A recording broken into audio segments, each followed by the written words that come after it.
Hello everyone. আজকে আমরা আলোচনা করব দুইয়ের পরিপূরক নির্ণয়ের সহজ পদ্ধতি নিয়ে। প্রথমত আমরা আলোচনার পূর্বে আমরা কি কি নিয়ে আলোচনা করব সেটা একটু আমরা ধারণা দেওয়ার চেষ্টা করব।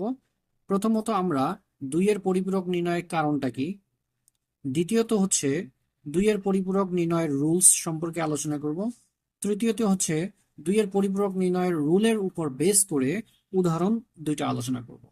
ওকে, এখন আমরা দুইয়ের পরিপূরক নির্ণয়ের কারণ সম্পর্কে একটু আলোচনা করব।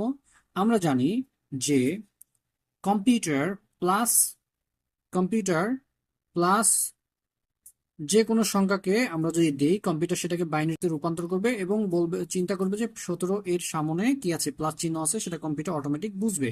কিন্তু -17, অর্থাৎ কম্পিউটার এই 17 সংখ্যার সামনে যে মাইনাস চিহ্নটা আছে সেটা কম্পিউটার সরাসরি বোঝে না।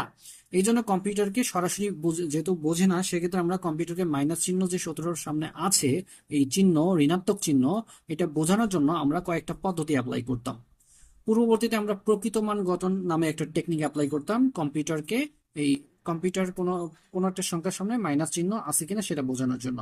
এর পরবর্তীতে কিছু প্রবলেম দেখা দিচ্ছে, সেক্ষেত্রে আমরা ওয়ানের পরিপূরক টেকনিকের মাধ্যমে আমরা কম্পিউটারকে বোঝাই দিতাম যে এই 17 এর সামনে কি আছে, মাইনাস চিহ্ন আছে। এখানে কিছু প্রবলেম দেখার কারণে, আমাদের স্পেস বেশি লাগে, এইসব কিছু প্রবলেমের কারণে আমরা কি করলাম, দুইয়ের পরিপূরক টেকনিকের মাধ্যমে কম্পিউটারকে এই 17 সংখ্যার সামনে মাইনাস আছে অথবা 22 সংখ্যার সাথে -20 মাইনাস আছে, এই সংখ্যা এইগুলো বোঝানোর জন্য আমরা দুইয়ের পরিপূরক টেকনিক অ্যাপ্লাই করে থাকি। আধুনিক যত ক্যালকুলেটর অথবা আধুনিক যত কম্পিউটার আছে, সেক্ষেত্রে দুইয়ের পরিপূরক টেকনিকের মাধ্যমে কম্পিউটারকে এর সামনে যে কোনো একটা সংখ্যার সামনে মাইনাস চিহ্ন আছে না প্লাস চিহ্ন আছে, সেটা মাইনাস চিহ্ন আছে সেটা বোঝানো হয়। কারণ প্লাস চিহ্নের জন্য কোনো টেকনিক নেই, প্লাস চিহ্ন কোনো সংখ্যার সামনে প্লাস চিহ্ন থাকলে কম্পিউটার অটোমেটিক এটা বুঝে ফেলতে পারে।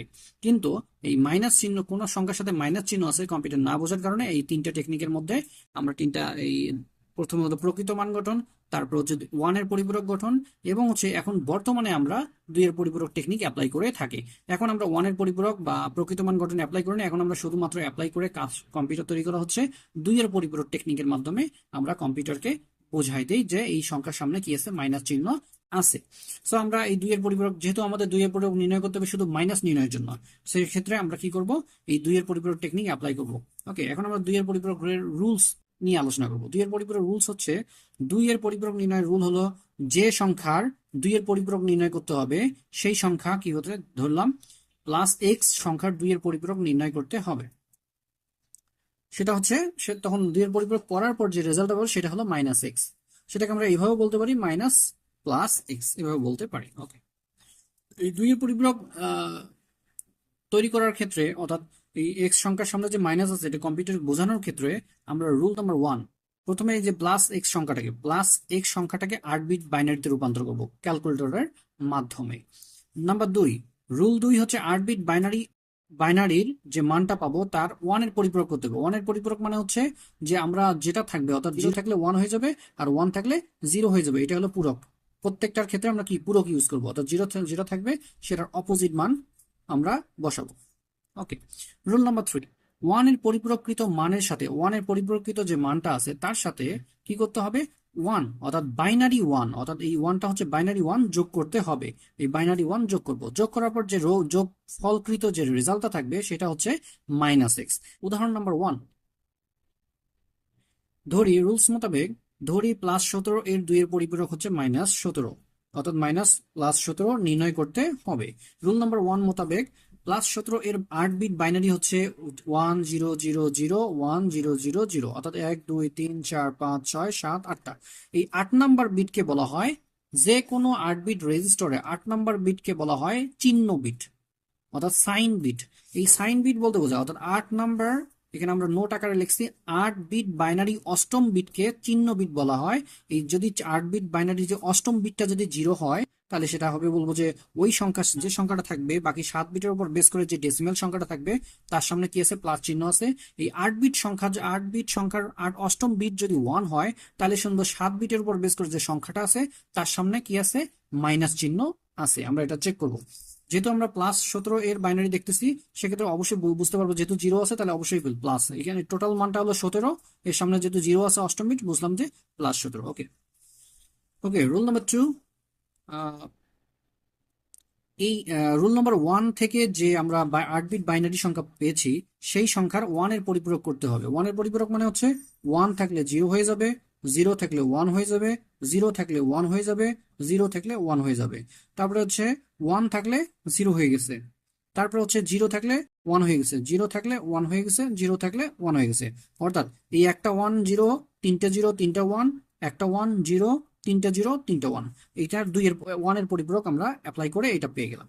রুল নাম্বার 3, রুল নাম্বার 3 মোতাবেক 1 এর পরিপূরককৃত মানের সাথে বাইনারি 1 যোগ করতে হবে। তো 1 এর পরিপূরককৃত মান হচ্ছে এটা, এটাকে নিয়ে এসেছি, আসার পর +1 আমরা যোগ করে ফেললাম। যোগ করার পর আমরা দেখলাম যে 0 সাথে যদি 1, এই 0 আর 1 যোগ করা হয়, আমরা জানি 0 1 যোগ করলে কত হয়, ফলাফল হচ্ছে 1। সো আমাদের ফলাফল অর্থাৎ সাম হচ্ছে 1।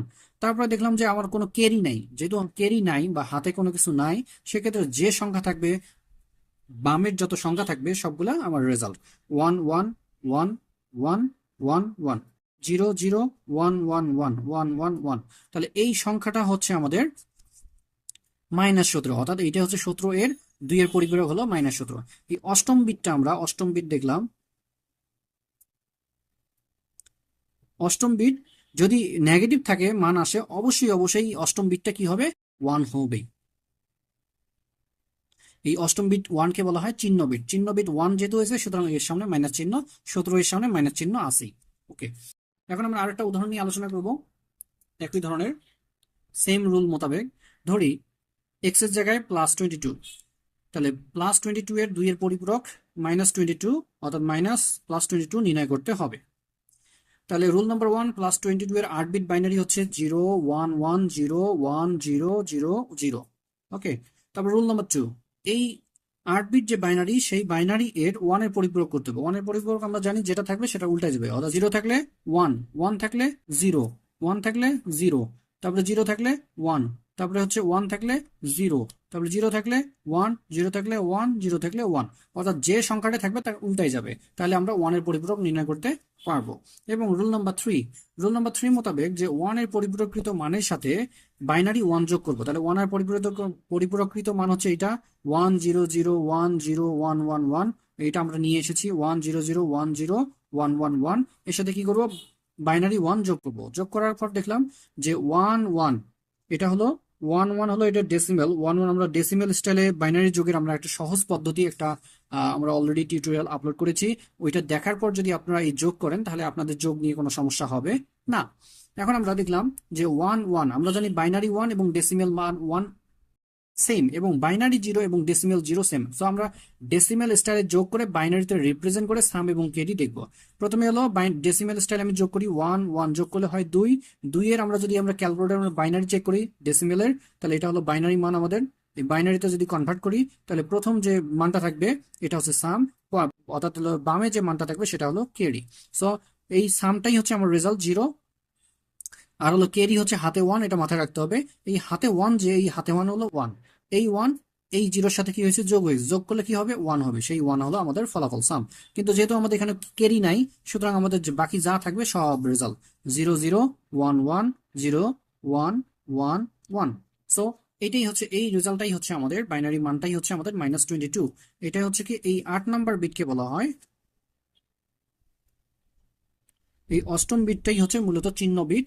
এই চিহ্ন বিট দ্বারা বোঝায় যেহেতু এটা 1, তো সুতরাং আমরা বলতে পারি এটা এই এখান থেকে যে -22টা আছে, 22 অবশ্যই অবশ্যই নেগেটিভ। তো নেগেটিভ জিনিস কিভাবে বুঝবো, দেখবো অষ্টম বিটটা কি 1 আছে না 0 আছে। যদি 0 থাকে, যে সংখ্যা হবে ডেসিমেল মান বাইনারিটার, তাহলে তার সামনে কি আছে, প্লাস আছে। যদি 1 আসে অষ্টম বিট, তাহলে বুঝতেই হবে যে ওই সংখ্যার সামনে কি আছে, মাইনাস আছে। যদি ভিডিওটি ভালো লেগে থাকে, তাহলে চ্যানেলটিকে লাইক শেয়ার এবং সাবস্ক্রাইব করে আমাদের পাশেই থাকবেন। ধন্যবাদ।